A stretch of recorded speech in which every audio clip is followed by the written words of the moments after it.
episode 534 of 360 Wrestling Fanatic. I'll be talking all about tonight's episode of WWE Monday Night RAW, which featured two new members of the Judgment Day joining the faction. All that and more right here, right now, 360 Wrestling Fanatic.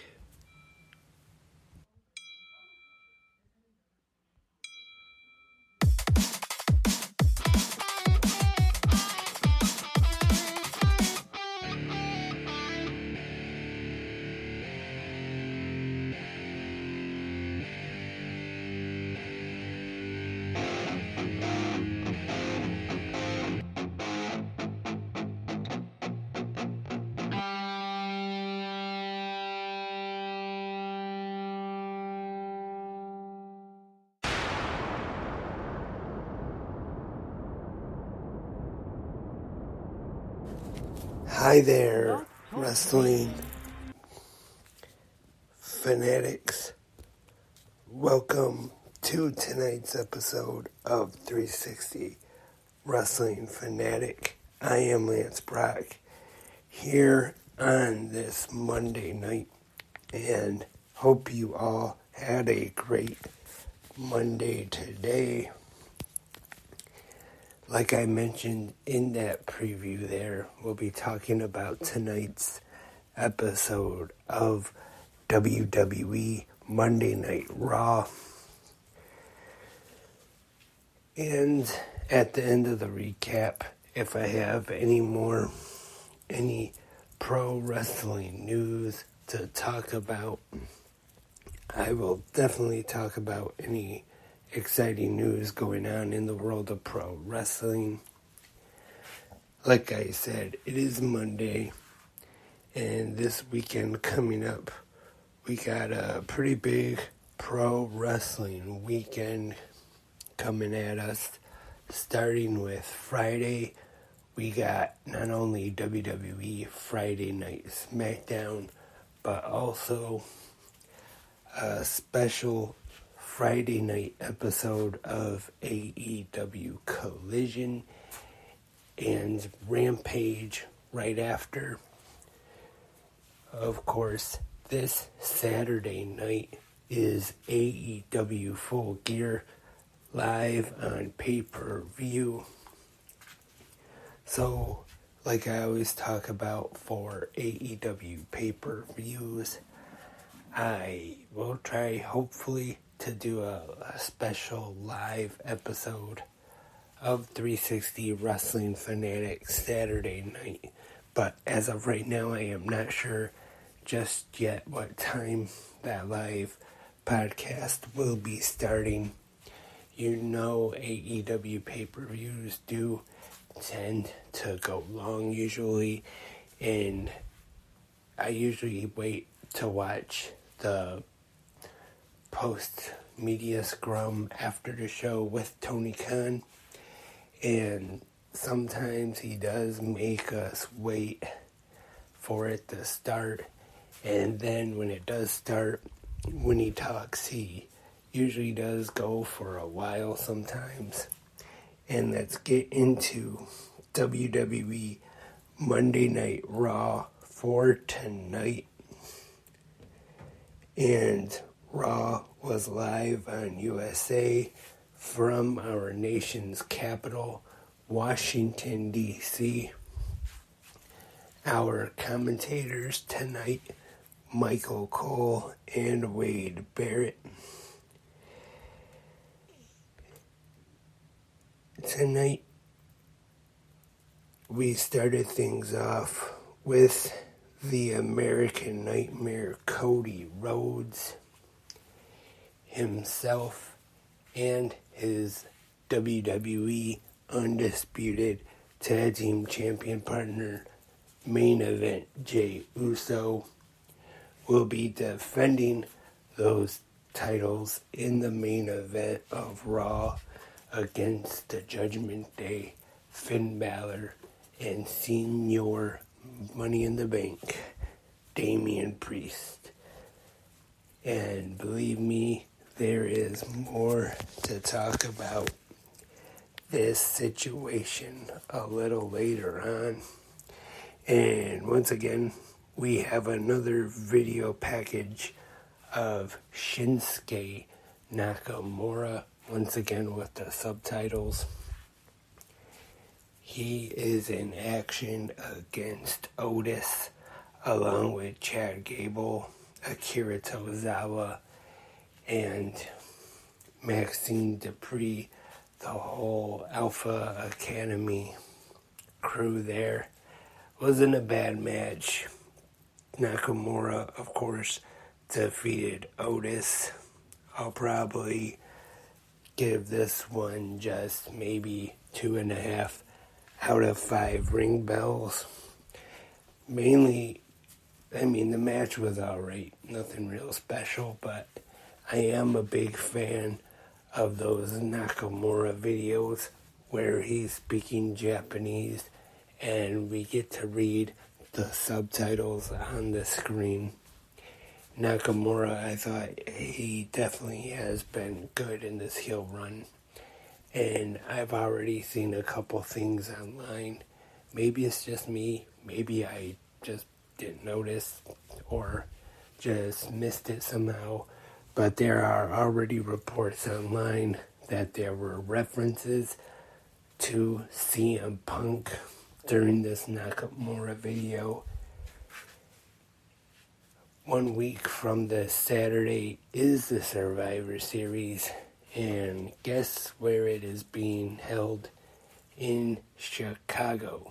So of course, I'm sure in the next close to 2 weeks or so now, the rumors are going to be running wild about CM Punk, if he'll be showing up in Chicago at the Allstate Arena for Survivor Series. I'll talk about this a little later on in the news, but wait for that. And we have Tegan Nox along with Natalya Neidhart taking on one half of the WWE Women's Tag Team Champions, and she defeats Piper Niven with Chelsea Green in her corner. Next up, representing Imperium, Ludwig Kaiser and Giovanni Vinci takes on one half of DIY, Tommaso Ciampa, and in his corner is Johnny Gargano. I thought this was actually a pretty good match.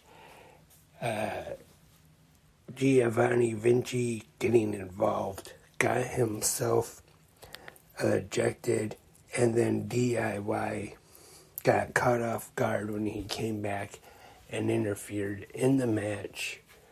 So, Ludwig Kaiser victorious over Tommaso Ciampa, and then later in the night we saw the WWE Intercontinental Champion Gunther with his Imperial teammates. Kaiser thought he was going to get credit, maybe get praised or congratulated for his victory on Raw tonight, but instead Gunther just mainly credited Vinci. And women's action is up next. We have Xia Li defeating Indy Hartwell. And this match was stopped due to referee stoppage. Pretty good match here. Xia Li getting a really strong win in this match, defeating Indy Hartwell. I thought this, with having the referee stop it, was a good way to make Xia Li look strong. And I think if they keep doing this, that they could possibly make her look like a top contender in the women's division if they choose to put her in contention for the title. And we have a number one contenders match next. The Miz taking on Ivar. This match was set up mainly because of the mistake last week in the Fatal 4-Way number one contenders match, where there was actually supposed to be a double pin. But there was a little bit of a mess-up. The Miz, it's being reported, was supposed to win the match last week. So tonight we have a rematch. The Miz versus Ivar from the Viking Raiders with Valhalla in his corner. And this one's not a bad match. I thought the Miz actually worked pretty good in this one.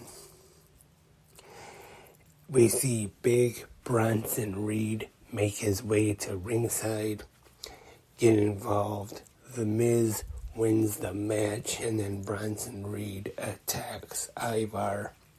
So the Miz will take on Gunther for the WWE Intercontinental Championship next week on Monday Night Raw. I think the Miz and Gunther could have a good match, but I just really don't see him taking the title off Gunther next week. But who knows, maybe I'm wrong. And in the main event of this week's episode of WWE Monday Night Raw, and just before I get to the main event, we saw the Judgment Day in the back. Senior Money in the Bank, Damian Priest and Finn Balor, the undisputed tag team champions, with Mommy Rhea Ripley and Dirty Dom Dominic Mysterio. And something came up in the first segment where Damian Priest got upset with Cody Rhodes, where he said that he was the leader of the Judgment Day. Normally, the Judgment Day kind of make it sound like there's no one leader and they are all equal. But then they talk it over in the back, and Rhea Ripley says that Damian Priest can be the leader for War Games coming up at the Survivor Series Premium Live event 1 week from this Saturday. And he gives them a bag, and they tell him they know what he needs to do, or he knows what he needs to do. And they make J.D. McDonough an official member of the Judgment Day. And now it is time for the main event of Monday Night Raw tonight, the Judgment Day. Senior Money in the Bank, Damian Priest and Finn Balor taking on the WWE Undisputed Tag Team Champions, the American Nightmare Cody Rhodes and main event Jey Uso. Pretty good match. I thought pretty good main event tonight for Raw. And we see Drew McIntyre come down and get involved, turning on Jey Uso and costing them the WWE Undisputed Tag Team Championships. So the Judgment Day retain. And at the end of Raw tonight, we have another heel turn and another new member of the Judgment Day, Drew McIntyre. To be honest, am I surprised by it? No, because just like Friday night on SmackDown, we saw the heel turn of Asuka to kind of set up for the Women's War Games match coming up at Survivor Series. That was pretty much the same thing here tonight with the heel turn of Drew McIntyre and also Judgment Day making J.D. McDonough an official member. I'm sure we will see those teams face off at the Survivor Series. And so that was Raw tonight. I thought it was a pretty good episode. And before I wrap up this episode of the podcast, it has been announced, and actually this is the first time in a while that Tribute to the Troops will be airing live in the regular SmackDown time slot, December 8th. The last few years or so, Tribute to the Troops has actually just been like a pre-taped special on Fox that they showed like either on a Saturday or a Sunday afternoon on Fox, like 4 or 5 o'clock, or whatever time the football game is over with. But it appears that this year that they are going back to doing Tribute to the Troops live, which I think very good thing WWE does every year. And if they made this more of a actual special show that was actually like a big thing like they used to when they first started it, I think that this could be a pretty good idea. And hopefully it will be, since it'll be in the time slot of SmackDown on that date. So I'm guessing that it will be 2 hours. And that is about all I have for this episode of 360 Wrestling Fanatic. And kind of feels like there was something else I wanted to talk about Raw. Did I say earlier there was something I was going to talk about? I want to say there was, but I cannot remember now. It might have been the Judgment Day thing with now J.D. McDonough and Drew McIntyre both being members of the faction. And that's about all the news I have for this episode of 360 Wrestling Fanatic. Thank you everyone for tuning in. Remember, in the comment section, if you have any questions or you just want to say anything, you can leave your feedback and your opinions on tonight's episode of WWE Monday Night RAW. And you can also leave your predictions for this Saturday night's AEW Full Gear pay-per-view. And if there's any good ones, predictions or comments, whichever, I might just read them right here on the podcast. I'll be back tomorrow morning with the Tuesday episode of Good Morning Wrestling Fans. Hope everyone has a good night tonight and sleeps well. And until I talk to you all tomorrow morning, I am Lance and I am a wrestling fanatic.